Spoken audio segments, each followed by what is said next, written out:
자, 그러면 2차 갑오개혁 관련된 내용을 이제 좀 보겠습니다. 일단은 이제 칭호 및 행정개혁을 볼게요. 왕의 이제 칭호는 대군주 폐하라는 용어를 사용했죠. 이때 폐하라는 것은 황제를 이제 지칭할 때 폐하라고 하고 왕을 지칭할 때 전하라고 하잖아요. 그래서 이제 거의 황제국과 격상을 했다. 이렇게 이제 보시면 될 것 같고, 그 다음에 이제 의정부를 하관문을 7부로 개편했어요. 이게 일본식 내각제도인데, 그래서 중앙행정기구라든지 지방행정기구 보면 일본식 제도를 많이 이제 도입을 했다는 거죠. 그걸 통해서 이제 그 당시 일본이 이 기회에 상당히 많이 개입했다, 이런 걸 볼 수가 있죠. 그다음에 이제 간세사하고 징세서를 이제 뭐냐면 설치해서 조세 업무를 이제 담당을 하겠는데요.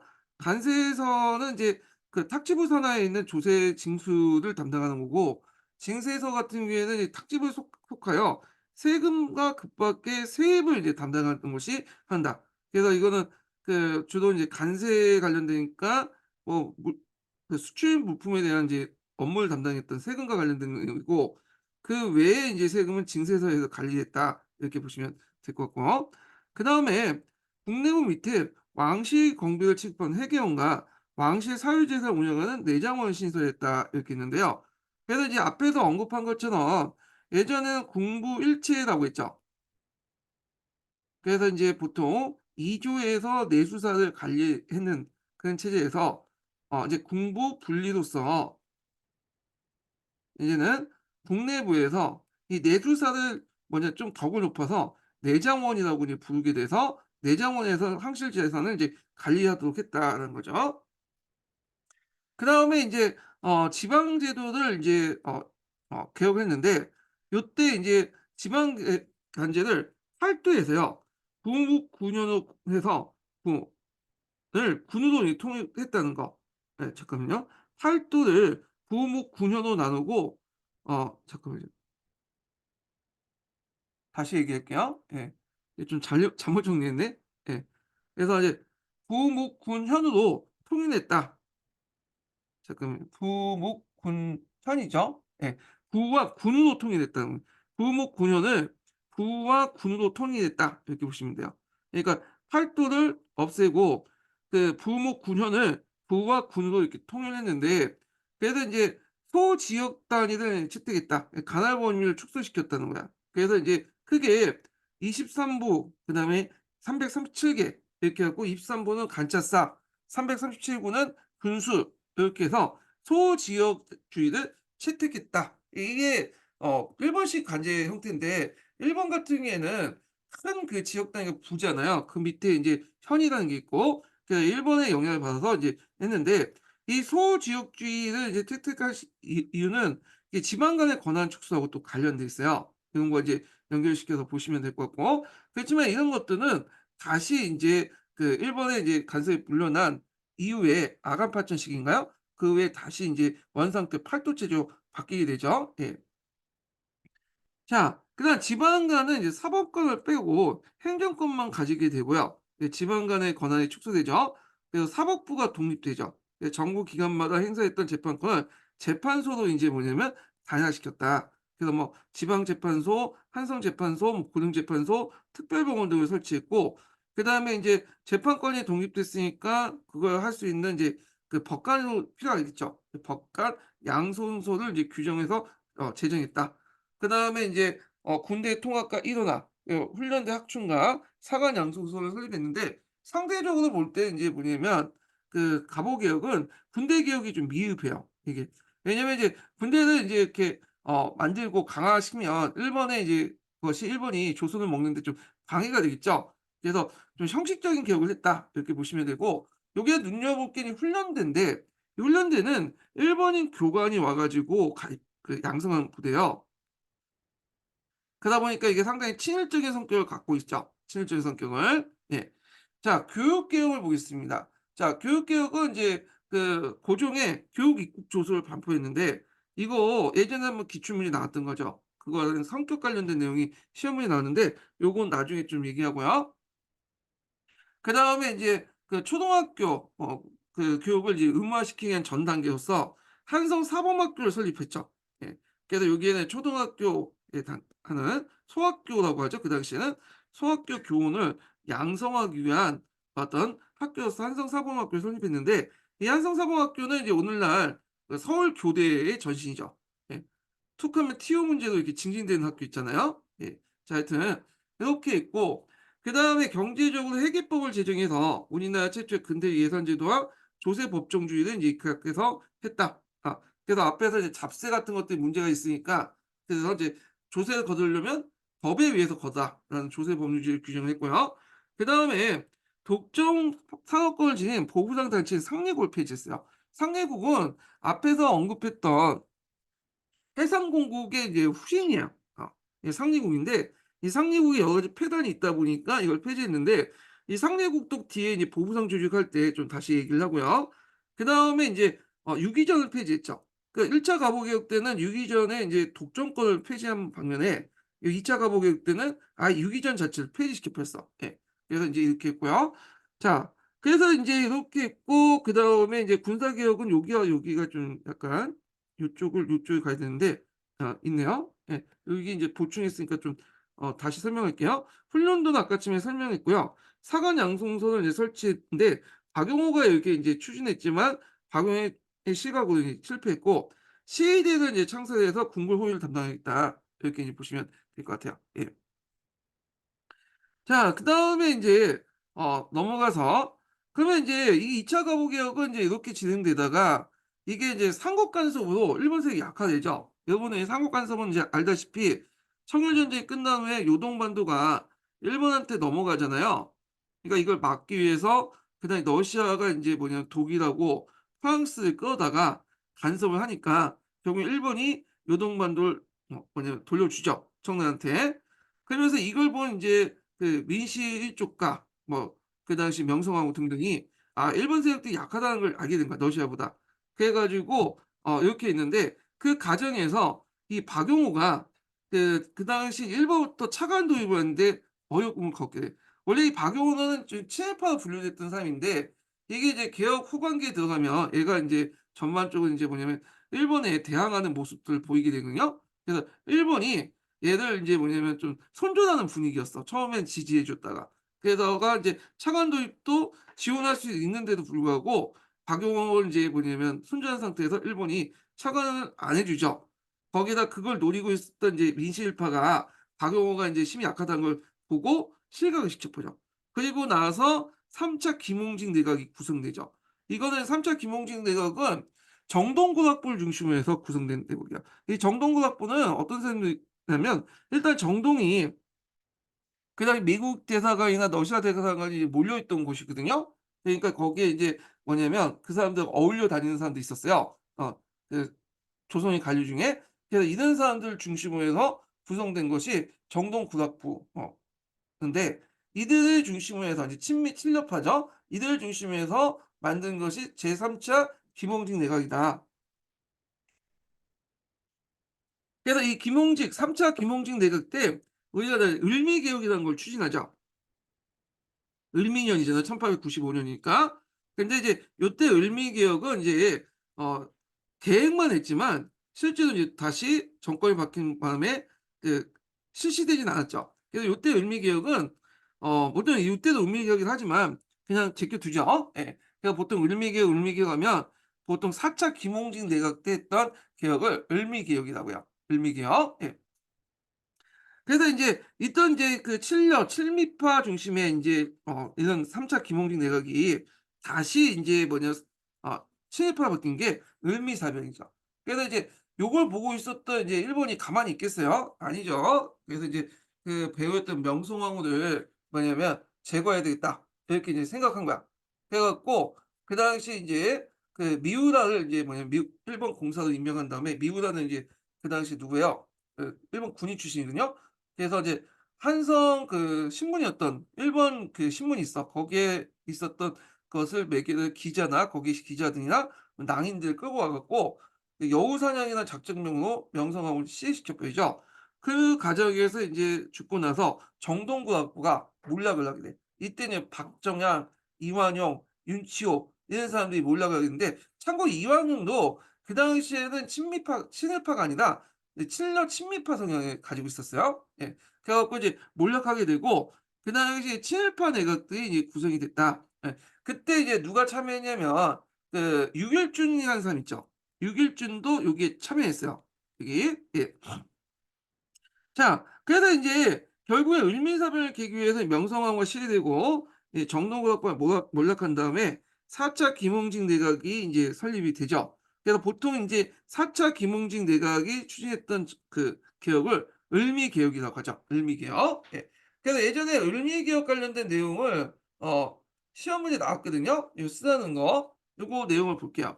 먼저 군제개혁 보면 훈련대를 폐지하고 중앙에 친위대 2개와 지방에 지휘대를 설치한다 이렇게 있는데 이 훈련대는 그 당시 그 일본인 교관이 인제 뭐냐면 훈련을 시켰던 부대고 상당히 친일적인 부대였거든요. 그리고 을미사변 때 또 일부 동원됐어. 그러니까 직접 사대에 동원된 게 아니라 일종의 이제 뭐냐면 그 얼굴마담을 동원했죠. 그래서 이게 그 당시 일본이 내세웠던 게 명성하고 자기가 죽지 않고 그 당시 그 누구예요? 흥성대 원군이 일부 친일 훈련대를 동원해 갖고 명성을 죽였다 이런 시나리오를 만들어 놨거든요.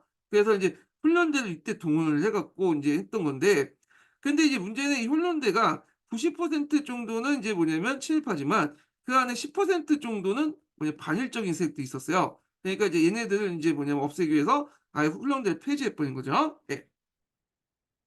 자 하여튼 중앙에 친위대 2개 지방에 지휘대를 설치했고 그냥 단발령을 공포했죠. 예. 단발령은 인제 여러분들 아시피 인제 그 우리가 예전에 상투를 썼잖아요. 그래서 상투를 다 제거하고 서양식으로 머리를 깎는 이런 단발령이 인제 했고 이에 대해서 인제 뭐냐면 의병분경이 났죠.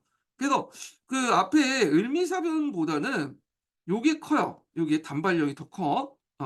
어차피 이제 을미사변은 물론 이제 국무였던 명성황후가 시해된 거에 대해서는 불만이 있겠지만 이 명성황후가 그때 당시에 그렇게 평판이 안 좋았어요. 예. 명성황후뿐만 아니라 그 명성황후 일족도 있죠. 민씨세력들 평판이 되게 안 좋았거든요. 그 어떤 사람은 '잘 죽었다.' 하는 사람도 있었을 거예요 그 당시에.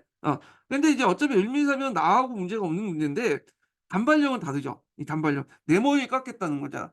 그래서 위선 유생부터 일반 평민까지 분노를 한 거야. 유교 국가에서는 또 어떻게 부모의 머리를 뭐냐면 깎냐 뭐 등등 해 가지고 결국에는 인제 뭐냐면 봉기를 일으켰다 이렇게 이제 보고 있는데 단발령을 했던 배경 중에 뭐 경제적 배경 중에 이런 것도 있더라고요.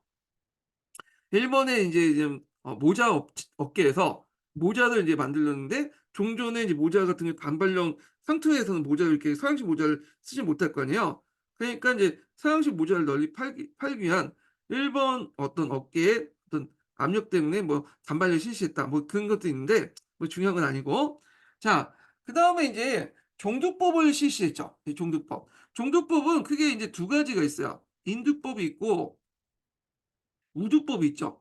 인두법은 이미 이제 중국에서 이제 송나라 때부터 실시됐던 거고 앞에서 언급한 것처럼 정약용의 어떤 그 체계도 소개를 했는데 이건 좀 약간 위험하죠. 리스크가 있어. 근데 안전한 우두법이 제너에서 발견됐죠. 우두법 요번에 기출문제 나왔죠. 뭐 서양사 문제가 아니라 역경으로 기출문제 나왔더라고요. 예. 그래서 우두는 일종의 백신이죠. 그래서 이제 제너가 가만히 보니까 소자는 그 여자들이 한 번도 그 마마에 걸리지 않는 거야. 그래서 보니까 이 소의 그 뭐냐면 소에도 이제 마마가 있거든요, 천연두가. 소의 천연두를 그 뭐냐면 약간 옮겨 가지고 약간 앓은 다음에 이후부터 안 건다는 걸 아는 거야. 그래서 소의 천연두를 빼 가지고 약화시킨 다음에 뭐냐 백신을 만들어서 백신을 이제 맞히는 방식으로 해서 만든 것이 우두법인데 우두법을 통해서 인제 뭐냐면 면역력을 인제 키우는 거잖아요. 예. 그래서 이걸 이제 뭐냐면 우리나라에 처음으로 실시를 했다. 근데 이때 이 우주법을 실시할 때 반발이 많았어요. 예전에도 서양에서 반발했지만 똑같은 반발이 있었어. 이걸 맞으면 이제 소처럼 뭐냐면 머리가 소처럼 된다. 멍청해진다. 뭐 소문도 있고 그러기 위해서 이제 일본 애들이 인제 이걸 의도적으로 인제 뭐냐면 퍼뜨리고 있다라는 뭐 이런 음모론 같은 내용도 있고. 자 하여튼 이 종도법이 실시됐는데 이때 큰 역할을 했던 사람이 지석영이라는 사람이다. 이름 정도 외워 두시고요. 그래서 종도법이 실시되면서 유아 사망률이 확 낮아졌죠. 예전에 이제 유아 사망률 제2대 병이 홍역하고 이 천연두잖아요. 그런데 이 천연두를 방치 그 우두를 통해서 뭐냐면 그 낫게 함으로써 그 당시 인제 천연두에 의한 사망률이 훅 떨어지게 되는 거잖아요. 그러니까 유아 사망률 확 낮춤으로써 인구 증가의 원인이 되었다. 이렇게 보시면 돼요. 예. 자 이렇게 있고 그다음에 인제 우리도 독자적인 연호가 필요하다 해 가지고 권양이라는 연호를 썼죠. 권양. 예. 권양. 권양이라는 의미는 뭐냐면 양력을 세우다라는 뜻이야. 그래서 이제 양력을 동시에 사용하면 동시에 그 당시에 이제 1896 년부터 건양이라는 칭호를 사용했고요. 그다음에 이제 1세 1 원제도를 했다. 한 임금이 한 연원을 사용하는 게 제도죠. 그러니까 그때 이제 중국이나 일본도 그렇게 했죠. 우리가 이제 홍무제 하면 어 이 홍무라는 연어 쓰고 강의제 하면 강이라는 연어 쓰잖아요. 그거 비슷하다고 보시면 돼요. 예. 자 그다음에 태양력을 사용했다. 그래서 건양이라는 자체가 인제 뭐냐면 태양이라는 그 양력을 세우다는 뜻이잖아요. 그래서 개국 504 년을 이제 11월 7 일을 이 음력이죠. 이거 양력을 곤쳐서 1월 1 일로 정했다. 그러니까 요 기간 사이에 인제 뭐냐면 그 날짜는 사라진 거죠, 공식적으로. 자 그다음에 우편사를 설치해서 갑신전면 폐쇄되었다가 다시 우체사무가 개시됐고 소학교령을 공표했어요. 그래서 이제 앞에 한성사범학교를 설치했잖아요. 이거를 기반으로 해서 소학교령을 공표해 갖고 그래서 서울에 4 개 소학교를 설립했다는 거죠. 일종의 초등학교죠.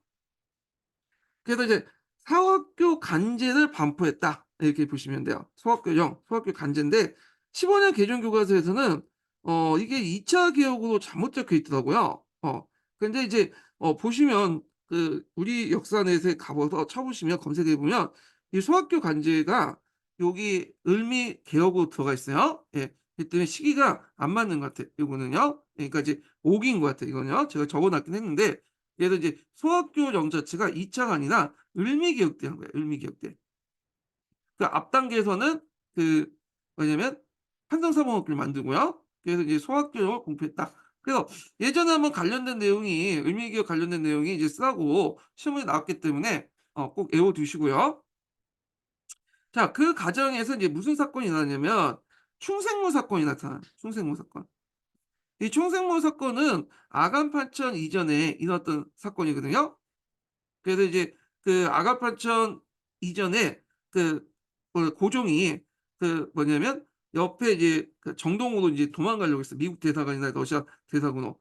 그때 인제 뭐냐면 도망가려다가 실패한 사건이 이 충생문 사건이야. 예. 그때 이 충생문 사건 때 정동국학부가 이제 오기를 도와주려고 했어요. 그래 갖고 그 당시 미국 대사관인가 하여튼 러시아 대사관으로 도망가려고 했는데 이게 잘 안 됐던 사건이 있어요. 이게 충생문 사건인데 요 충생문 사건 관련된 내용은 요 밑에 있거든요. 한번 읽어 보세요. 그러니까 요 관련된 사건이 시험에 나왔어. 네. 그래서 한번 보시고요.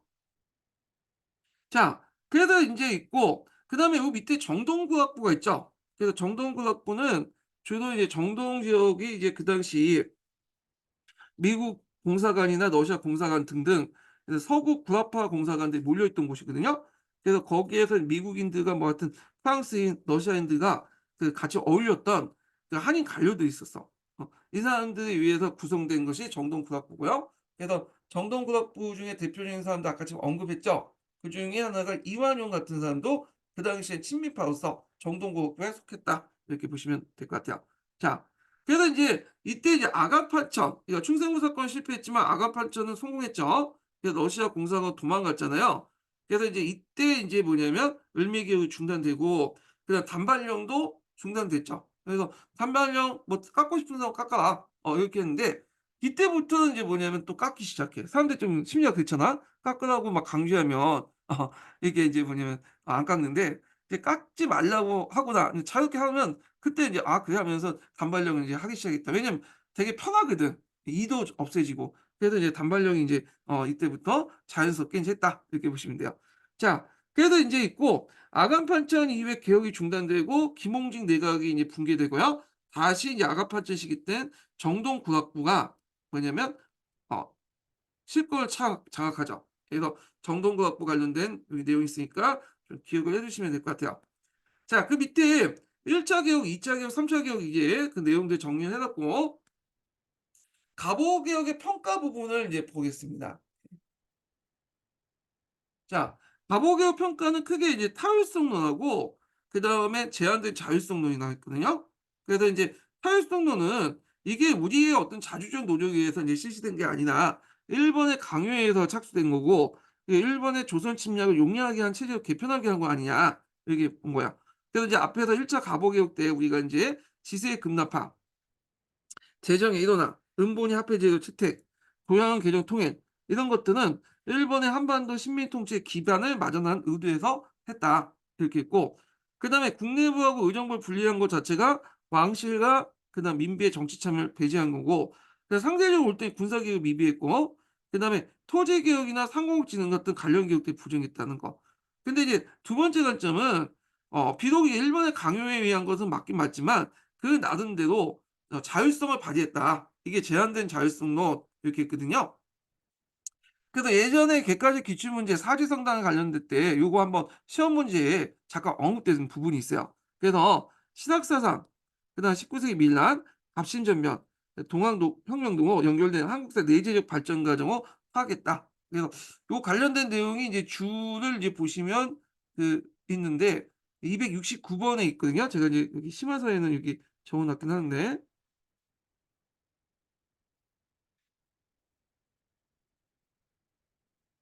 음.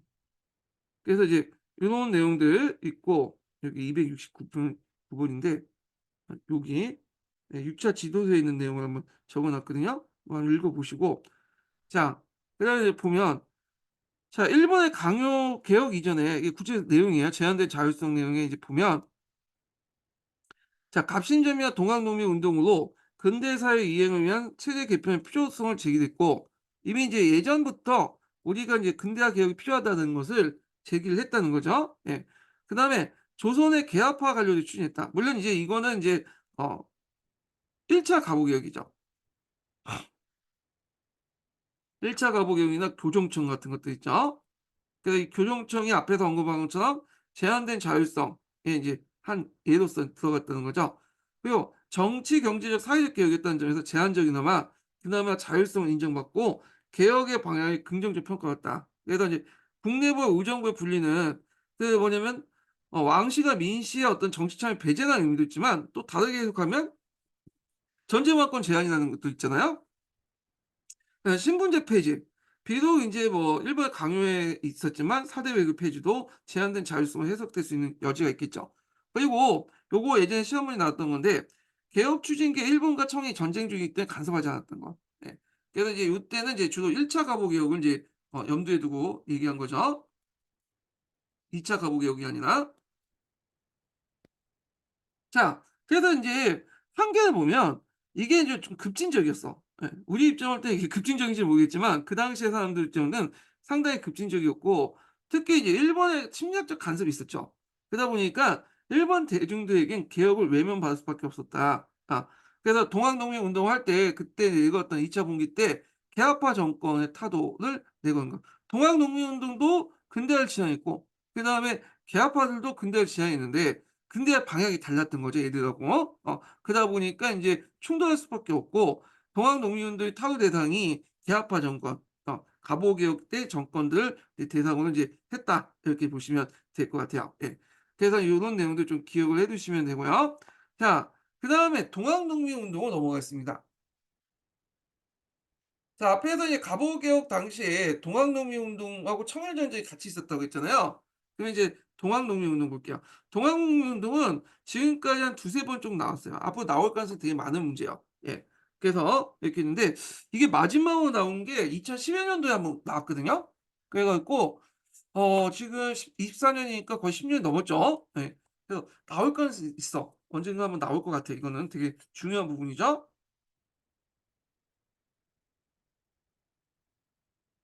자, 여기 이제 동학농민운동의 배경을 볼게요. 이 당시 상황들을 인제 보면, 동학농민 운동 이전에 이제 농촌 경제가 이제 파탄이 있었어요.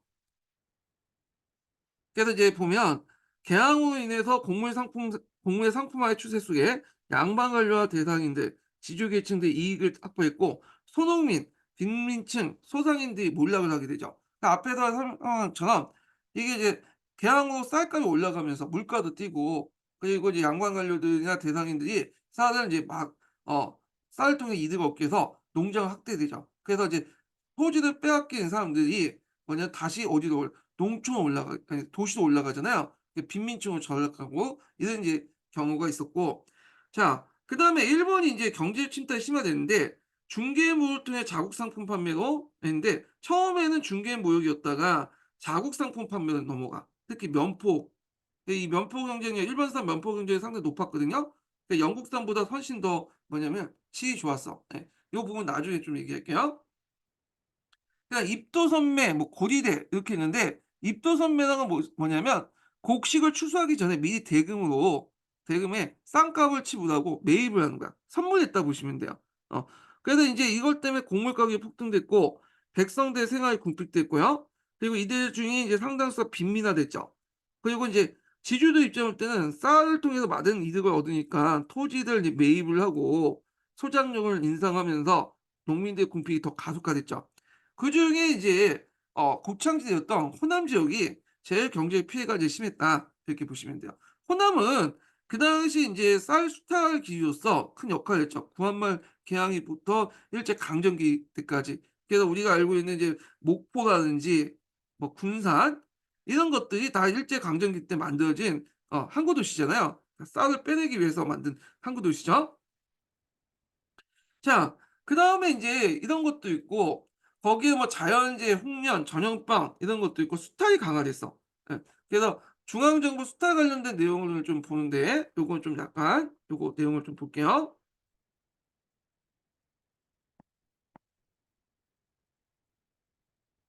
자, 왕실 소유의 토지 궁방장을 관리한 강간의 농간이 있었고요. 그다음에 중앙에 파견된 군전사의 작폐와 군전사의 진수가 있고 조은사의 횡포, 그다음에 지방 간의 수탈 3 종의 문란이 있었죠. 그러니까 예전에 한번 시험 문제 나왔던 것이 군전사의 작폐와 군전사의 진수하고 조은사의 횡포가 관련된 내용이거든요. 그래서 이제 요거 한번 읽어 볼게요. 273번 보면 1890년 왕실이 전라도 서북부 11개 고을에 개간 사업을 추진하기 위해서 파견한 관리인데 물론 이 균전사는 이제 예전부터 파견한 관리였어요. 근데 이때 이제 파견할 때 전라도 지역에 파견할 때 왜 파견하는가에 대해서 얘기를 하고 있는 그러니까 그 동학농민운동 직전에 파견된 그 군전사를 얘기하는 거예요. 그래서 파견 관리인데 개간 자금을 대준다는 이유로 농민들의 토지를 관리하고 지대를 징수했다. 균전 문제는 전주, 옥구, 김제, 금구 등등 7개 은의 진전을 영내국 자금을 대고 개간한 뒤 지대 수취권과 소유권 귀속을 둘러싸고 왕실 및 군정 관리와 군정 농민의 발생한 갈등을 의미한다. 그래서 이 균전사가 이제 처음에 요 지역을 이제 항구지를 개간하면서 농민들에게 뭘 했냐면 너희들이 이제 그걸 이제 뭐냐면 개간하면 요게 이제 몇 년 동안 뭐냐 세금을 면제해 주고 소유권도 너희들에게 주겠다. 뭐 이렇게 인제 얘기를 했는데 막상 그렇게 이제 개간하고 나니까 그걸 안 했죠.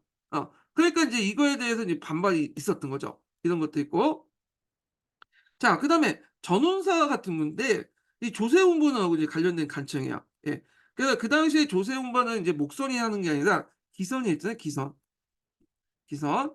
그래 갖고 인제 이 기선은 있는데 이 기선을 하려면 증기선이 필요하죠. 예 증기선을 인제 통해서 인제 했는데 이걸 하려면 돈이 필요해, 돈이. 예. 그래 갖고 그 당시 인제 이 전원사들이 이제 들어와 갖고 그 당시 이제 증기선을 인제 만든다는 비용을 대기 위해서 이제 세금을 거둔 거야. 그러다 보니까 이런 것들이 인제 뭐냐면 상당히 불만을 품게 될 수밖에 없겠죠. 예. 그래서 인제 이런 내용들이 인제 동학농민들 개혁 운동에 들어가 있어요. "얘네들 뭐냐면 없애라." 이렇게. 자 그다음에 인제 있고 그리고 인제 동학농민 운동이 일어나기 전에 이미 농민봉기가 곳곳에 일어났거든요. 여기 있나? 1890 년대 집중적으로 이제 농민봉기가 일어났어요, 이런 배경 아래. 그래서 이제 여기 보면 동학농민 직전까지 농민봉기가 상당히 많다는 걸 알 수 있죠. 그래서 이제 배경을 보면 여러 가지가 있는데 무명 잡세의 집순. 그래서 정부와 관리에 필요에 따라 자의적으로 이게 뭐냐면 만들어진 거야. 법률에 명시되어 있는 게 아니라 자기 이제 법정 외에 그 세금을 만들어 가지고 징수를 했기 때문에 이 문제가 있고 그다음에 그 당시 인제 뭐 악화의 발행 뭐 당호전이나 이런 것들의 발행 때문에 문제 있고 또 물가 폭등, 그 지대 수탈 및 외세의 경제 침투, 지주의 강화. 결과적으로 인제 이렇게 농촌에서 몰락한 사람들이 빈민화되죠. 그러다 보니까 도시와 농촌의 빈민들의 생존 위기야 그리고 곳곳에 농민 봉기가 발생을 해요. 하층민도 일어나고. 예. 그래서 인제 이 당시에 인제 이 농민 봉기들이 요 봉기 여기 보시면 알겠지만 여기 되게 많고 하층민 봉기도 이제 뭐 포도충 습격 등이 있었고 그다음에 임오군란 때도 그때 하층민들이 들어갔잖아요, 빈민들이. 왜냐면 이게 이제 농촌 빈민층으로서 이제 도시에 올라왔잖아요. 근데 이제 이런 농민분기들은 좀 한계가 있었어. 어떤 한계가 있었냐면 9년 단위의 소규모적인 어떤 거래 그래서 전국적인 조직망을 이제 가지지 못하고 갖추지 못하고 일시적으로 했던 거죠. 그러다 보니까 9년 단위에서 벗어나지 못했어요. 그래서 이제 이걸 전국적인 조직으로 발전하지 못했다. 근데 이게 9년 단위에서 벗어나서 도 단위로 전라도 단위로 이게 확대될 수 있었던 배경이 뭐냐면 이 동학농민들 그 확대됐잖아요. 포접지단은 동학농민 뭐냐면 그것을 바탕으로 이제 했던 거죠. 포접제라고 이런 것들 이제 나중에 좀 설명하고요. 그 밑에 이제 균전사 관련된 그 여러 가지 문제점 있고 그다음 전운사 같은 경우인데 선박을 마련하기 위해서 인제 뭐냐면 세금을 걷었는데 세금 외에도 여러 가지 잡비를 걷기 때문에 문제가 됐다는 거. 예. 요런 것들 전운사 관련된 내용들. 그래서 인제 요 내용들 이제 파악을 해 두시고요. 자 그다음에 인제 요 관련된 내용은 이제 했고 그다음에 이제 그 외에도 각각의 배상금 지불 앞에서 말한 것처럼 뭐 한성조약이라든지 재무부조약 때 뭐 배상금 지불 내용이 있잖아요. 그리고 이제 근대 문물 수용 비용으로 재정이 국비해지면서 지배층의 수탈이 증가됐다는 거. 그 과정에서 이제 동학 교세가 확장되는데 이때 인제 포접제라는 조직이 큰 역할을 했죠, 고단 조직이. 요 포접제가 동학 교도를 이제 조직화시키는 데 상당히 역할을 했거든요. 제2대 교주였던 최시영이 인제 이걸 만들었어요. 최재호는 동학을 교도를 창제했던 동학교를 만들었던 사람이고 이걸 조직화시키고 확대시켰던 사람은 최시영이라는 사람이야. 그때 이제 뭐냐면 이 교단 조직 포족제를 만들어서 뭐냐면 확대시켰다. 그래서 이걸 계기로 농민운동이 전국화 조직화되는 것을 가능케 만들었다는 거. 예. 그래서 이제 포족제 관련된 내용을 이제 좀 보면요. 여기 제가 정리해 놨는데 요렇게 구성이 됐어요. 이렇게. 음. 최시영이 인제 만든 건데 자 여기 보면 제일 하부 단위가 포예요, 포. 그리고 그다음 단위가 접이고 그래서 이제 포에는 포주를 두고 접에는 접주를 두죠. 그래서 이게 포접이라고 하죠.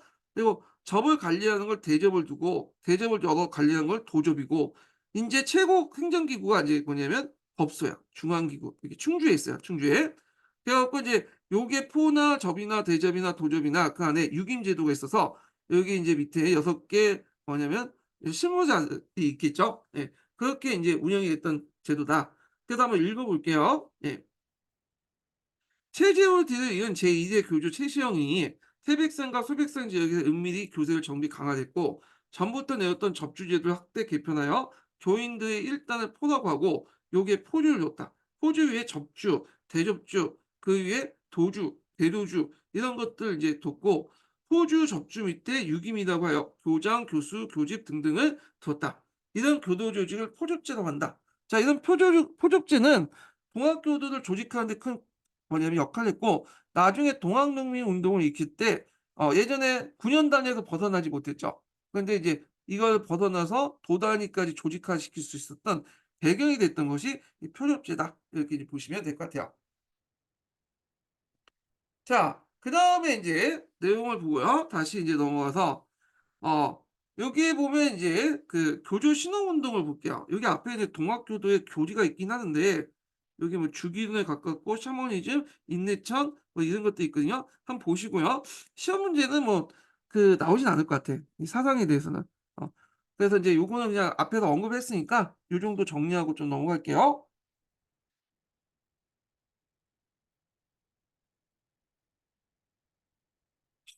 자 교조 신흥운동인데 동학농민운동이 본격적으로 일어나기 전에 했던 것이 교조 신흥운동이죠.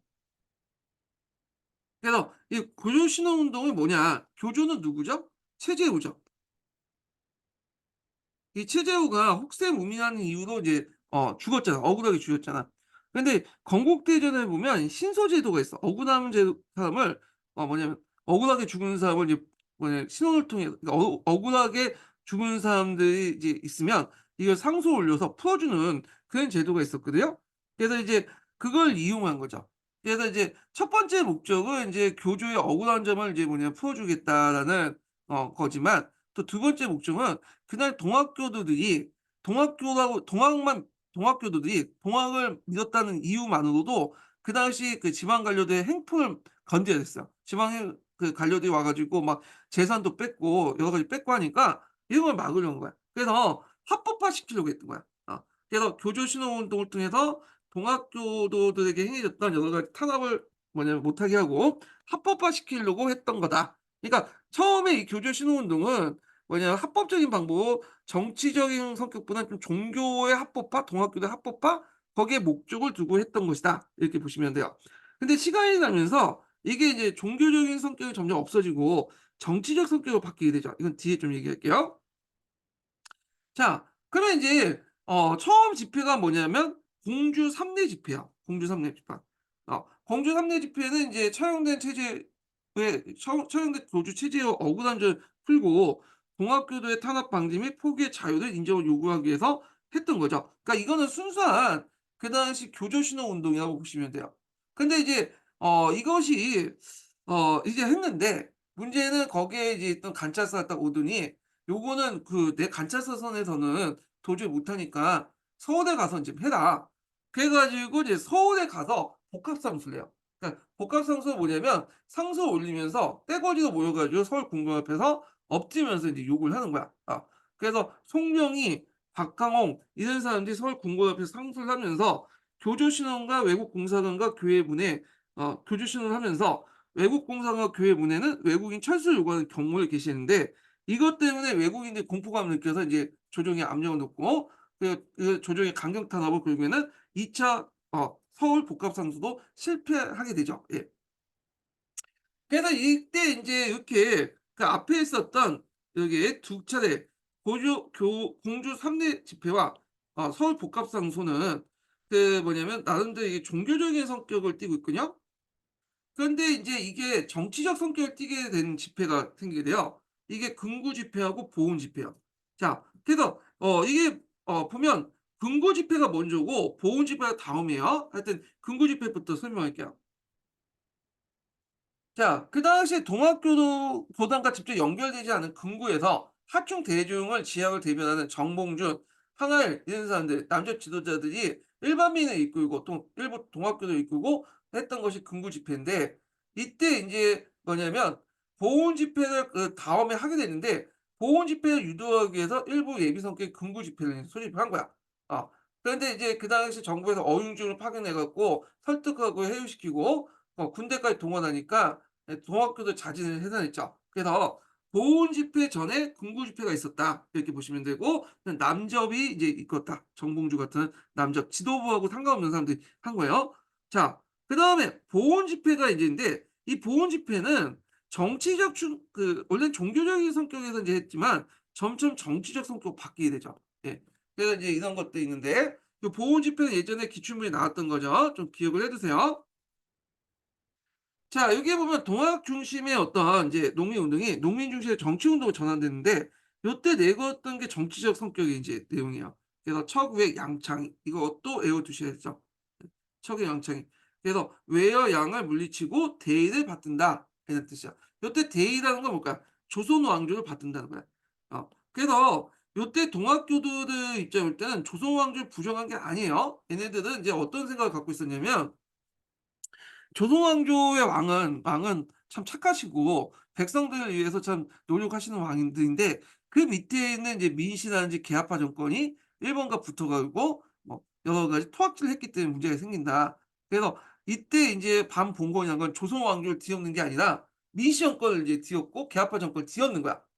그래서 요게도 나름대로 이제 한계가 있는 거죠. 그러다 보니까 이 동학교도들이 인제 초창기 때 누구하고 손을 잡으려고 했냐면, 그 당시 그 누구야, 흥성대원군하고 손을 잡으려고 했어. 그래서 흥성대원군한테 막 이렇게 밀서도 보내고, 그리고 흥성대원군을 받들어 모시겠다고 약속도 하고 그랬거든요. 예.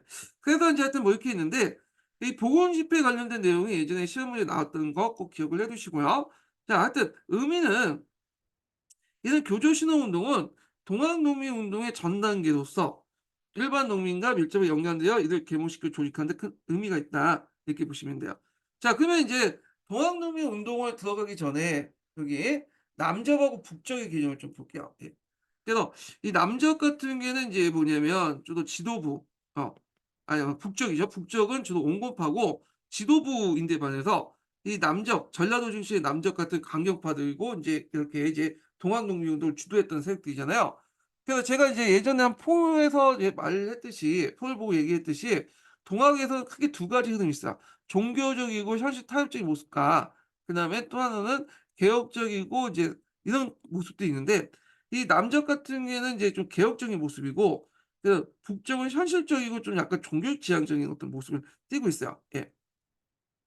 자, 남적의 대표적인 사람들 보면 인제 송하중, 서장홍, 항해일, 김가남 김계남 이런 사람들인데 요게 인제 뭐 정봉주도 있겠죠 여기. 적혀 있진 않지만. 그래서 손흥과 비농민 그 소상인 출신이야. 그리고 이제 이들은 여기에도 뭐 이렇게 딱 구분해 갖고 얘기하지만 그 북적 지도부 입장을 볼 때는 한 개 그냥 말단 조직원에 불과해요. 예.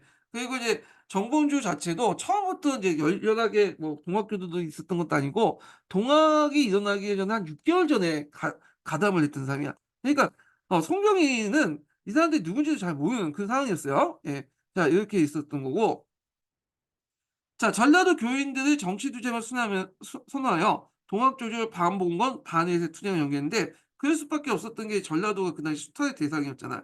그러다 보니까 이게 상당히 정치 투쟁적 성격을 띌 수밖에 없겠죠. 그다음에 북적인데 북적은 인제 주로 충청도를 기반으로 하고 있어요, 충청도. 청주가 인제 요게 법소가 있었던 그 중앙 그 기구가 있었던 곳이거든요. 그래서 송병인, 송청민 뭐 이런 사람들이 북적이고 최시영이 같은 거 있죠. 송병인은 인제 최시영의 사위예요. 사위인가? 하여튼 뭐 송병희의 어떤 밑에 제자인가 그럴 거야 아마. 그래서 나중에 동학을 천도교로 이름을 바뀌었죠. 뒤에 좀 얘기하고. 자, 얘네의 목적은 좀 순수한 신앙적인 목적이었어. 교조 신앙을 통해서 동학을 합법화시키는 데 그 목표를 뒀고요. 그래서 처음에 인제 1차 분계가 일어날 때 남정을 중심으로 그때 그 당시 뭐냐면 최시영 등이 "도로서 나를 진압한다." 이래서 오히려 정봉주를 공격했어. 조선 왕조를 공격했다.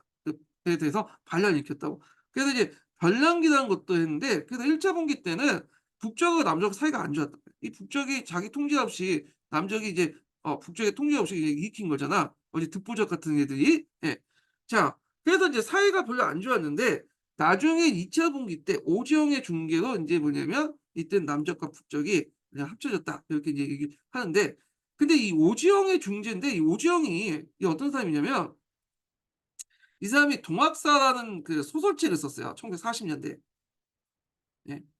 그래서 이제 있는데 이게 소설이에요. 이게 동학사 어디에서 많이 들어보셨냐면 그 패전개혁안 12개조 내용 있죠. 요게 인제 그 내용이 있는 거야.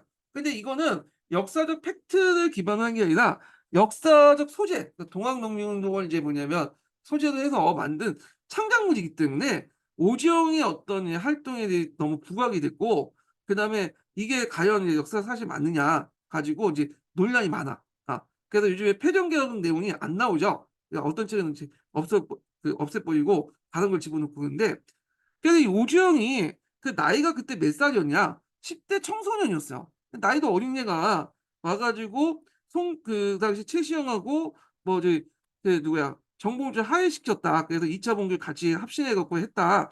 이런 것 자체가 좀 약간 맞지가 않다는 것도 있고 그다음에 그 남점하고 북적 이렇게 나누는데 이런 구분법조차도 요즘에 동학사에 나오거든요. 과연 남적과 북적이 이렇게 구분이 돼 있었냐라고 아직도 의문을 표하는 사람도 있어요. 예. 그래서 이게 좀 문제가 있는데 그러면 왜 동학사를 이렇게 좀 약간 우쭈쭈해 주고 이제 이렇게 언급을 많이 하냐면 요게 이제 동학 관련된 그 기록물들이 대개 보면 일본군들이 쓴 기록이나 아니면 조선 왕조 정부가 쓴 거나 아니면 그들을 이제 진압하는 거에 앞장섰던 그 민복은 있죠. 양반 이제 의병들 이런 기록밖에 없어. 그러니까 동학교도의 시각에 따라서 동학을 이제 기록한 기록이 이게 동학사밖에 없어요. 이거 엄밀히 말하면 소설책인데 기록이 없기 때문에. 그래서 이 동학사에 나와 있는 이제 여러 것을 바탕으로 해서 인제 동학 농민운동을 이제 이렇게 구성하다 보니까 여기 사실관계, 팩트 관계가 안 맞는 것도 있다라는 게 이제 요즘에 많은 이제 비판을 받고 있죠. 예. 자, 하여튼 뭐 이렇게 해 놓고 동학농민운동의 전개 과정을 보겠습니다. 자, 동학농민운동 순서 물어보는 게 예전에 기출문제에 나왔거든요. 그래서 이제 보통 동학농민운동 보면 교과서에서는 1차 분기, 2차 분기 나누죠. 1차 분기, 2차 분기 나누고 요게 이제 중간에 전주합약이 있잖아요. 합약이 있고 예 있는데 근데 이제 세부적으로 나누면 또 1 기에서 4 기도 나눌 수 있어요. 예. 그래서 이제 저는 이 1 기에서 4 기를 이제 기준으로 해 갖고 얘기한 거고 보통 교과서에서는 1차 분기, 2차 분기 중간에 전주합약이 전주 하약이 있고 그 과정에서 직강을 설치하는 그런 내용들 구성됐다는 거 보시면 되고요. 자, 일단은 1 기는 고부 밀량기고요. 2 기는 동학농민 절정기죠. 그래서 전주성 이제 함락할 때까지 인제 있고 3 기는 인제 여기 넘어가면 회전기하고 실천기야.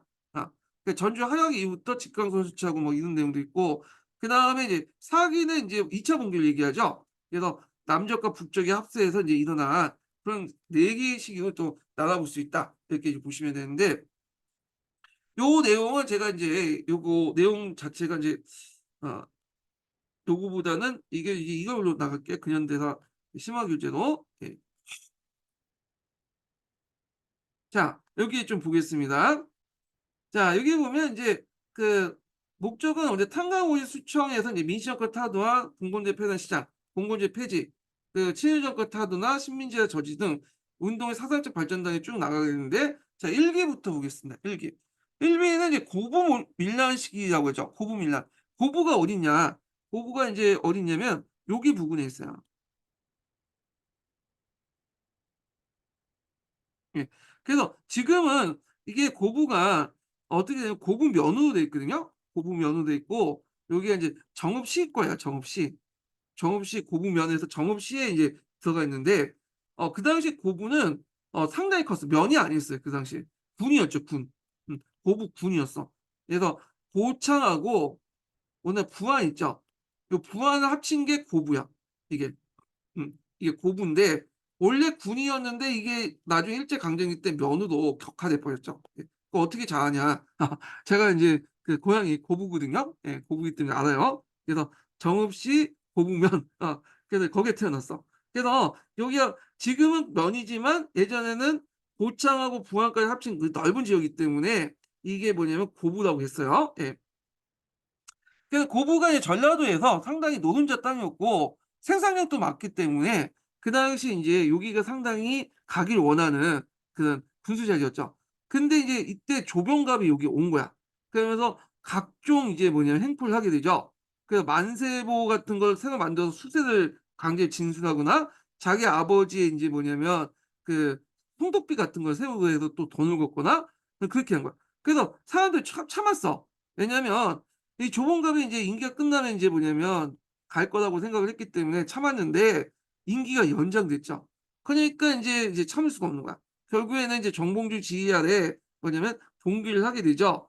그래 갖고 이제 정봉주 지휘 아래 고부 가나나 점주 간영에 이제 폐정 시정을 요구하는 등소를 올리고 받아들이지 않으니까 매를 맞고 이제 쫓겨나니까 결국에는 1980 1894년 11월 때 경몰당에 사발통문을 돌리고 고부 내에서 이장과 직강들이 돌리면서 봉기를 준비했다. 사발통문이 어떤 게 생겼냐 요게 생겼어요 이거. 이걸. 그래서 이제 이게 사발통문인데 사발통문은 이제 사발 얻고 요게 인제 연설을 하는 거야. 그러면 요게 이렇게 하면 어떻게 해요? 주동자를 알 수 없죠. 그래서 사발통문을 이제 했는 건데 사발통문이 요때 처음 만든 건 아니고요. 예전에 보부상들이 자신들이 인제 뭐냐면 통을 만들 때 이런 식으로 이제 통을 만들었어요. 그래서 인제 이런 것들이 영향을 받은 것 같긴 한데 자 그 사발통문의 이제 내용을 이제 보면요. 여기 내용인데 요게 13개조 요구사항이 있어요. 거기에 보면 이제 고부성을 격파하고 고부 조봉감을 호소할 것. 군기창과 하약고를 점령하고 그다음에 군수에게 아첨하여 인민의 것을 빼앗은 삼리를 공격해서 징계할 것. 그래서 전주영을 함락하고 요게 좀 물론 눈여길 게 뭐냐면 경사를 바로 갈 것. 경사, 경사의 변. 기억나시죠? 국경을 의미하는데 보통 경사는 어떤 특정한 지명을 의미하는 게 아니라 성을 의미할 때 경사라고 해요.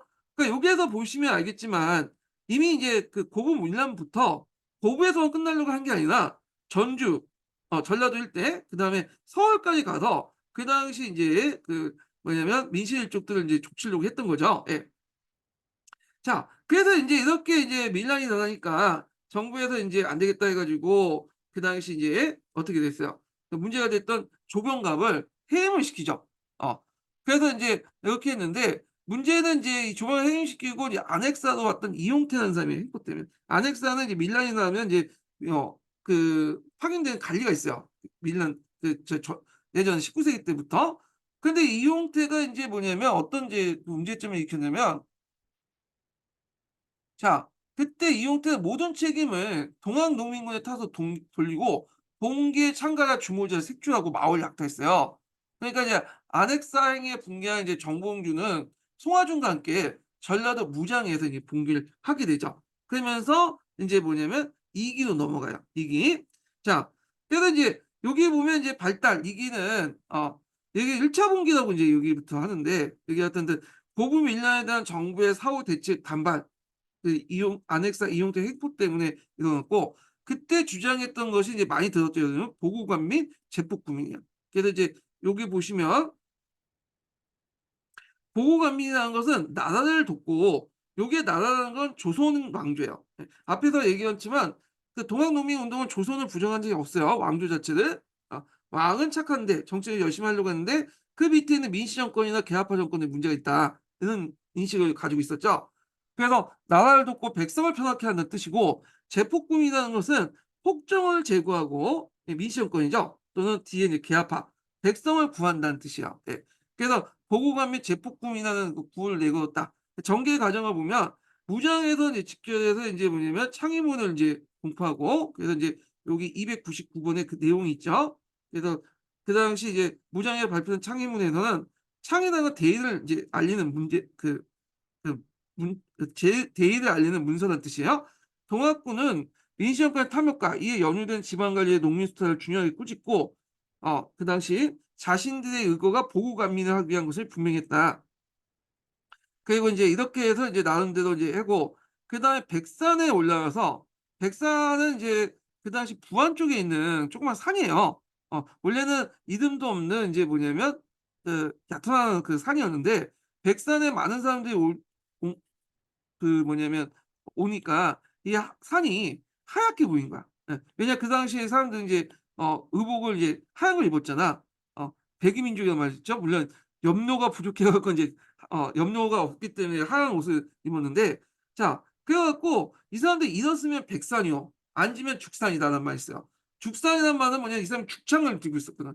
물론 이제 하승총도 몇 개 있었지만 대부분 죽산은 이제 죽창을 들고 있었어요. 그래서 이때 인제 명칭이 백산이 돼 버린 거야. 그래서 하여튼 이때 이제 백산에서 호남 창의소를 조직하고 4대 강령 12 개조 기율을 반포하고 농민군 지휘부로서 제중유소를 인제 설치했다. 예. 그래서 호남의 농민군의 백산에서 호남 제일 호남의 창의소를 설치하고 이때 이제 정봉주를 창의대장 그다음에 송하준을 김계남을 강령을 해서 농민군의 지휘부를 구성했고 그래서 이제 이들은 농민분기에 알린 경무를 발표해서 호남의 각 골들이 농민들이 이제 계속 합류했는데 이때 농민들은 동학교도 외에도 일반 농민들도 인제 이렇게 합류한 거예요.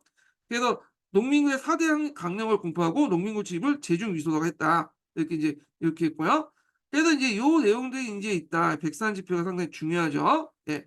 그리고 이제 금고도 올라가면서 일반 농민도 많이 참여했다는 거 이렇게 있는데 여기에서 이제 볼 게 4대 강령이나 뭐 이런 내용들 좀 볼게요. 그 뒤에 부정에서 했던 창의문 내용을 한번 읽어 보시고 4대 강령 내용, 백상매양에 대해서 좀 보겠습니다. 자 요거 인제 사료 부분을 좀 읽으세요. 예. 좀 시간이 들겠지만 많이 찾아보고 읽어야 돼. 그래서 교과서나 우리 역사넷이나 기출 사료 같은 것들을 읽으셔야지 한국사 같은 경우에 사료와 연관돼 갖고 문제가 많이 나오거든요. 그러니까 내용은 아는데 사료를 못 읽을 경우엔 그게 연결이 안 돼. 잘못 판단하고. 그러면 인제 답이 추론할 수 없는 거죠. 그래서 사료하고 사실하고 연결시켜야 돼. 그래서 인제 하는데 자 일단 4대 강령 내용을 보면요. "사람을 함부로 죽이지 말고 가축을" 뭐냐면 "잡아먹지 마라." 그래서 이걸 뭐 인내천 사상이 반영됐다고 인제 하는데 뭐 건너뛰고 "충효를 다하여 세상을 구하고 백성을 편안케 하라." 그다음 "외놈을 몰아내고 나라의 정치를 바로잡는다." 예 이렇게 있고 "군산을 몰아서 서울 쳐들어가 건기를 모두 없앤다." 이게 민씨 정권을 없앤다 그 내용이야. 자 하여튼 동학농민운동의 이제 4대 강령은 대보고관 및 제폭군 및 척의 양창에 분명히 드러내고 있다. 즉 1 번과 2 번은 보고관민과 관련된 내용이고 3 번은 척의 양창이 라는 거죠. 그래서 외와 양을 물리치고 창의 대의를 밝힌다 는 거죠.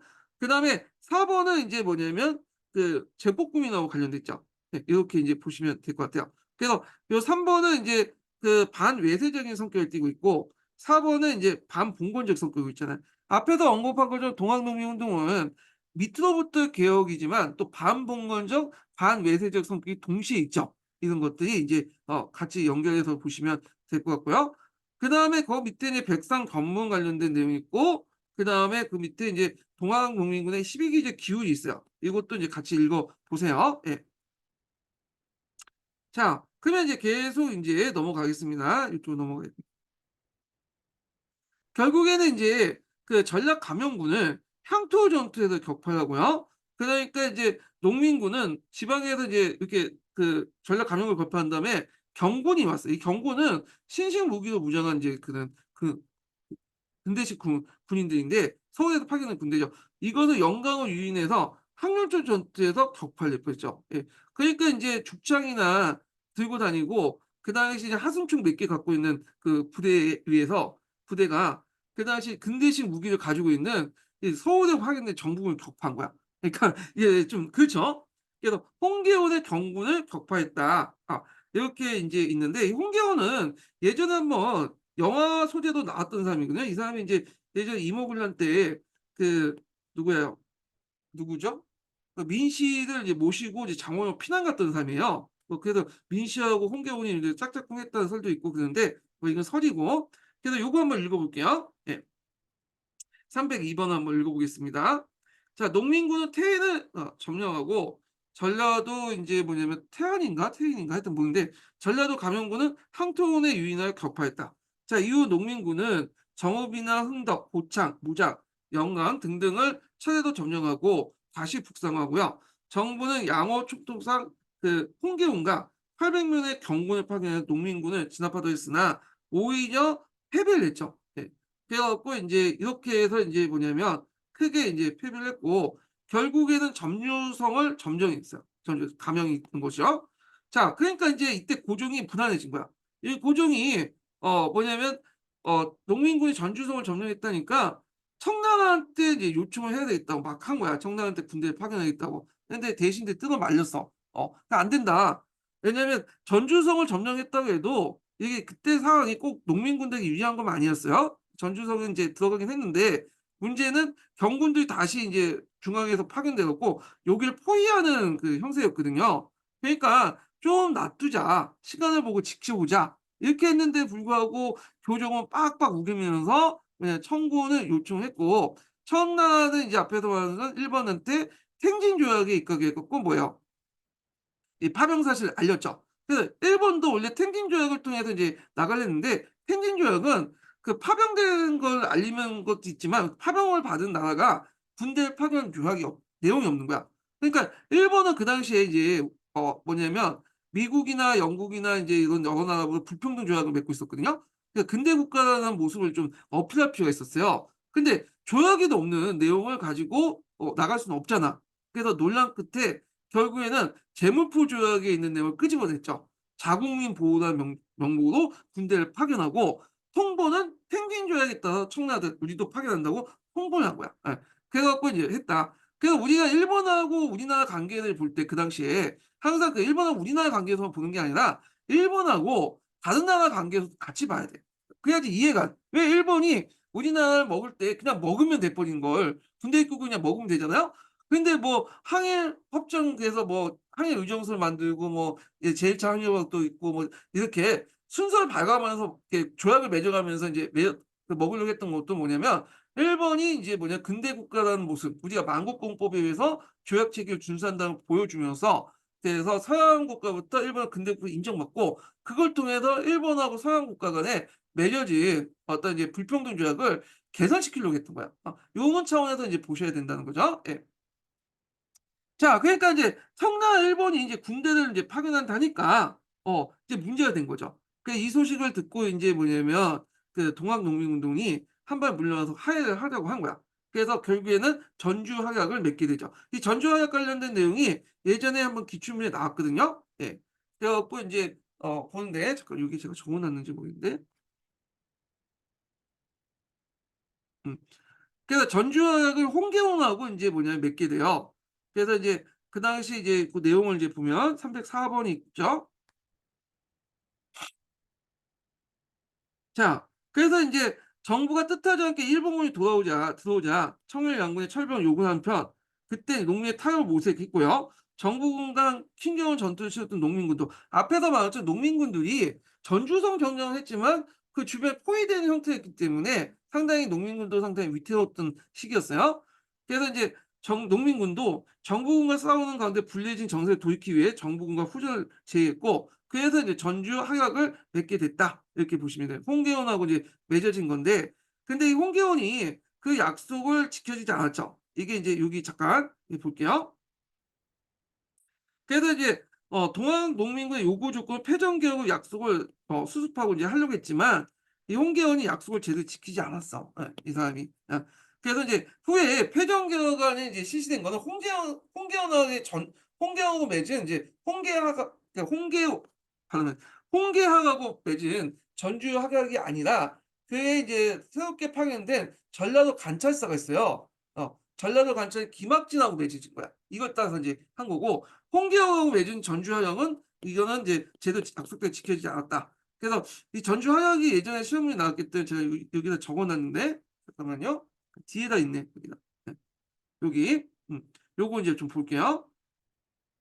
자 전주협약이 뭐냐 먼저 전주하약이 뭐냐 정결 부담의 경감 정운사 폐지 아까 인제 이거 얘네들이 세금을 걷었다고 했죠. 군전사 폐지 그리고 고리대 징수 금지 미국 유출 금지 외국 상인대 내지 시장의 침투 금지 잡채 폐지 그다음에 탄광원인 수청 민실파 제거와 대원군 옹립 여기에서 볼 수 있듯이 대원군하고 그 당시에 인제 뭐냐면 긴밀한 서신 교환도 하고 그랬어요. 그래서 인제 있고 자 이런 전주협약을 했지만 이 홍계학은 약속을 이제 무시해 버리고 실제로 인제 우리가 이제 알고 있는 직강솔지나 개혁안 등은 후에 이제 신인 전략 감찰서원 김학진하고 정봉주가 맺어진 것에 입각한 거야. 그래서 그 당시 김학진과 정봉주는 전라 감영에서 청일 양국군의 개입 의혹과 그다음에 전라도 치안 일대의 치안 복구를 위해서 간민이 서로 해협할 방도를 약속했고 이때 농민군들 패전 개혁을 이끌고 이 패전 개혁을 착수했다. 이렇게 보시면 돼요.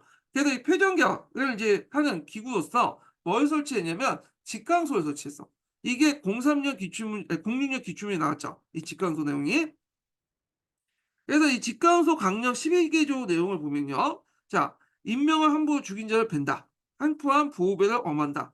농민의 투대법을 장려한다. 농구는 토지는 평균 분작한다는데 요 평균 분작이라는 말이 어떤 의미냐? 두 가지 의미로 이제 해석할 수 있는데 일단 소유권을 이제 분배한다. 이런 의미도 있고 그다음에 제가 조선 후기 때 인제 얘기했지만 경작권이 한 곳에 집중됐잖아요. 예. 그래서 경작권 분배로 해석을 할 수 있는 여지가 있죠. 예. 그래서 인제 근데 학계에서는 요게 초점을 맞추고 있어요. 소유권 자체는 좀 농민들도 싫어하죠. 왜냐면 자기 토지가 있는데 남한테 주자고 하면 당연히 싫어하는 거기 때문에 경작권 분배 정도 해석을 하시면 될 것 같고요. 그 외에도 뭐 여러 가지가 있는데 요중에 뭐 종문서를 불지른다. 뭐 무명자세를 허파한다.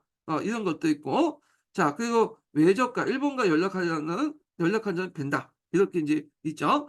자 그래서 직강소가 전라도 일대 53 군에 설치됐는데 자 근데 그렇다고 해서 모든 지역에 직강소가 설치된 건 아니야. 여기 보면 이 나주 지역이 있어요, 나주.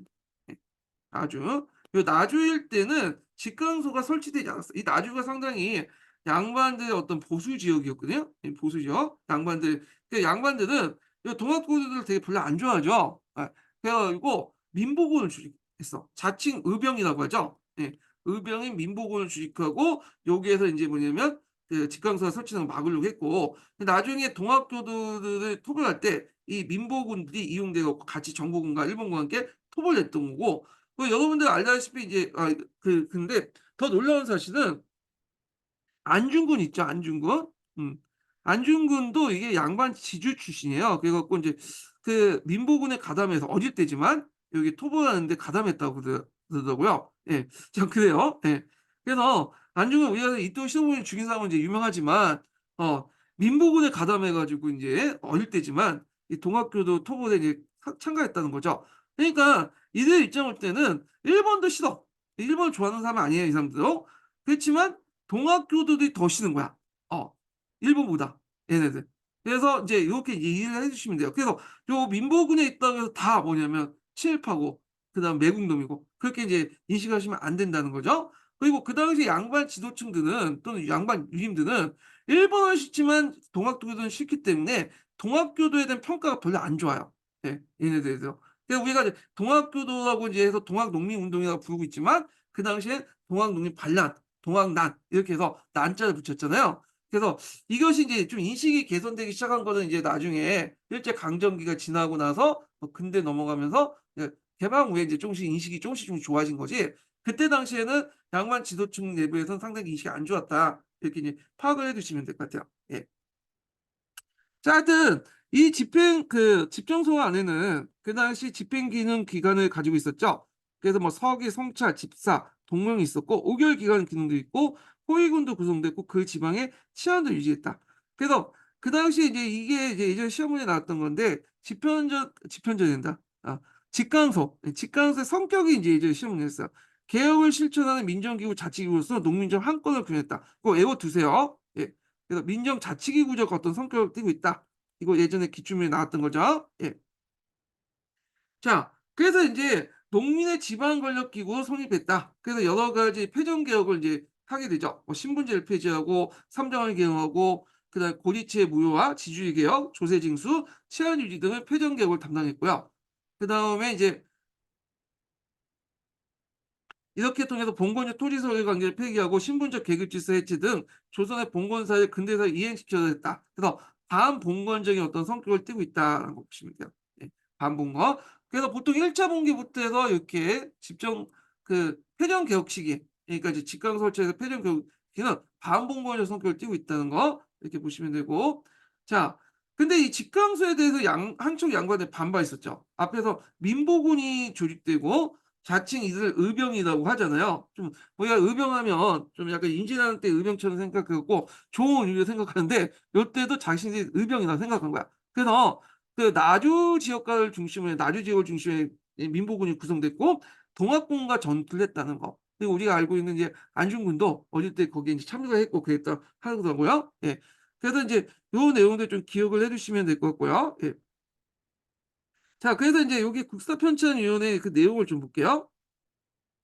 자, 나주에서는 끝까지 직강소가 설치되지 않았다. 자, 이상에서 특히 주목된 것은 김학준이 정봉주 부대나 농민구 부역에 위협하면서 농민구 타협, 간민학자를 진행한 것이 아니라는 사실이다. 그래서 이제 김학진은 상당히 뭐냐면 어 혁신적인 관찰사였는데 위협 때문에 이렇게 타협을 했던 게 아니라는 거죠. 근데 이제 양반 관료들은 김학진이 협박을 당해서 그렇게 했다 생각을 한 것 같아. 예. 그 앞부분이 생략돼 있지만 자 그다음에 인제 여기 보면 사기가 있는데 2차 분기 관련된 내용을 좀 보겠습니다. 요거 하기 전에 마지막 인증번호 알려드릴게요. 마지막 인증번호는 99 번입니다. 예 마지막 인증은 99 번이에요. 자 1차 분기가 끝난 후에 인제 직강수에서 개업을 하고 2차 분기가 일어나죠. 자 2차 분기는 반외세적인 성격이 있어. 앞에는 반봉건적이죠. 반외세적이죠. 자 이때는 인제 뭐냐면 예전에 북적 같은 경우에는 남적의 봉기에 참여하지 않고 오히려 토벌하고 막 했잖아요. 근데 이때 남적과 북적이 합세를 했죠. 예. 그래서 인제 이렇게 했고 그래서 인제 그 성격을 보면 일본 침략에 대항하는 항일 구국 운동으로 전국적으로 봉기가 확산됐고 이때 타도 대상은 인제 개화파 정부죠. 그래서 1차 갑오개혁 할 때 인제 그러니까 일본과 연결돼서 인제 보시면 될 것 같아요. 그리고 이것 계기로 해서 인제 동시에 또 청일 전쟁이 그 당시에 또 진행을 하고 있었죠. 예. 이런 상황이었어요. 예. 그래서 인제 그때 이제 계기가 됐던 게 뭐냐면 앞에서 언급했던 경복궁 점령 사건이죠. 경복궁 점령하고 나서 1차 어 김홍식 내각이 구성되고 이제 갑오개혁을 했잖아요. 그러니까 이제 타도 대상이 개화파 정부, 일본과 연결 개화파 정부였다. 이렇게 보시면 돼요. 자 그래서 인제 요 관련된 내용이 한국사 특강에 있는 내용이 있는데 한번 이제 보겠습니다. 예. 자, 일본은 동학군의 움직임을 예의주시하고 있었다. 일본의 입장에서는 동학군은 일본 세력의 침투에 가장 큰 장애였기 때문에 각지의 동학군에 대한 정보를 수집하고 이들의 행동을 감시 내지 견제하고 있었다. 자, 동학군으로서는 자신의 생활을 핍박하고 있는 일본 세력에 대한 종전의 적대감을 지니고 있었던 참에 이들이 국왕을 위협하고 친일파로 간주된 개화파 손잡고 내정 개혁을 내세워 이때 이제 경복궁 그 포위 사건 이후에요. 예. 그래서 이걸 계기로 해 가지고 자신의 세력을 부식시키려 하자 크게 분노하지 않을 수밖에 없었다. 그래서 동학군은 1894년 9월에 다시 봉기를 하였다. 이게 2차 봉기죠. 예. 그다음 그 밑에 이제 실제 교과서 내용이 있는데 요거 한번 볼게요. 자, 일본군은 1894년 6월에 기습적으로 경복궁을 점령했으며 2차 봉기의 원인이 됐던 사건이죠. 자, 이어서 청일전쟁에 승리한 일본은 내정 간섭을 더욱 강하여 그다음에 조선 정보군과 함께 동학 농민을 토벌하기 시작했다. 이렇게 했죠. 그래서 이제 2차 봉기에 계기됐던 것이 경복궁 점령이고 그리고 이제 본격적으로 토벌하기 시작한 것은 인제 청일전쟁이 거의 승리한 그러니까 완전히 끝난 건 아니지만 승리한 이제 그 상황에서 정보군과 함께 일본군이 같이 인제 뭐냐면 그 동학농민을 진압했다. 이렇게 보시면 되겠죠. 자, 그러면 인제 이 당시 인제 그 과정을 볼게요. 삼내역에서 인제 집결한 남적과 북적이 이때 인제 그 뭐냐면 아니 북적이란다. 삼내역에서 집결한 남적과 송병일을 중심한 북적이 주도로 청사에 집결한 인제 잠깐만 다시 할게요. 예. 삼내역에 집결한 남적과 송병일이 주도한 청산에 집결한 북적이 논산에서 집결해요, 논산. 그래서 이제 논산이 서울로 올라가는 길목이잖아요. 그래서 논산에서 이제 공주 쪽으로 우금치라는 고개가 있었는데 이 우금치에서 일본군하고 이제 조선군, 정국군이 이제 기다리고 있었어. 그래서 이제 싸움이 났는데 실제로 이게 싸움이라고 보기에는 거의 학살 수준이에요. 그래서 그 당시에 이제 그 조선군들은 그러니까 조선군이란다. 자, 그 당시에 이제 누구죠? 예. 동학군들은 죽창을 가지고 있었어. 그리고 기껏 해 봤자 몇 명은 하승총을 갖고 있는데 하승총의 사거리가 100 미터도 안 돼요. 예. 그 임진왜란 때 인제 사용했던 그 조총 있죠? 그걸 가지고 있었고 일본군하고 한국군은 겐터리 기관총부터 시작해서 그 당시 최신식 소총 같은 거 이런 걸 가지고 있었다는 그래서 이제 쏘기 전에 이미 이 소총의 사거리가 뭐 1000 미터 정도 넘어가거든요. 그러니까 이제 이미 쏘기 전에 뭐냐면 오기 전에 먼저 싸우기 전에 이미 사정거리 안쪽에 들어오면 다 죽는 거잖아요. 그래서 학살당했어요. 그래서 그때 뭐 일본군하고 조선군은 이제 뭐 몇 명밖에 뭐 다치거나 죽고 다쳤나 죽었나 하여튼 그 대부분 한 3천 명 뭐 4천 명인가 3만 명인가 하여튼 뭐 사 대규모 이제 사 그 뭐냐면 학살당했다. 그래서 오금치 전투에 패배하고 논산 항대 전투에서 패배하면서 이때 이제 자녀 세력들을 금구 원평 구민한 전투에서 인제 했고 일본 애들이 인제 그 당시 청일전쟁이 완전히 끝난 건 아니거든요. 그래서 요쪽으로 넘어가면 인제 요쪽이 정장이잖아요. 청나라하고 일본하고 싸운 전장. 그래서 토끼무리식으로 이렇게 전라도 안쪽으로 이렇게 몰아세우면서 뭐냐면 토벌했다. 이렇게 보시면 될 것 같아요. 자, 그래서 인제 결국에는 일본군, 계아파, 양반의 연합 세력들 아까 이제 민보군이라고 하는 세력에서 파도됐다. 이렇게 보시면 돼요. 예. 그래서 요 관련된 내용이 인제 그 자세한 내용이 313 번에 적어 놨거든요. 한번 읽어 보세요. 제가 이제 뭐 이렇게 밝기는 좀 너무 많아. 그래서 읽어 보시고 자, 그래서 인제 이렇게 했는데 1차 분기하고 2차 분기의 특징 아까 이제 1차 분기는 인제 엄밀한 1차 분기는 이제 고국민란 이전에 이후에 인제 1차 분기를 하는데 하여튼 같이 묶어 가지고 보면 여기를 이제 반봉건 여기는 반외세 이렇게 이제 볼 수가 있고 1차 분기는 남접이 주도를 했고 이 3 명이 있죠. 정봉준, 김계남, 송하준 이렇게 있는데 정봉주가 우리가 이제 강경파라고 생각하고 있지만 김계남과 송하준이 더 강경파였다고 그러더라고요. 예. 그래서 이들은 단순히 종교 문제를 떠나 가지고 사회 개혁을 하려고 했던 뼈를 띠고 있다.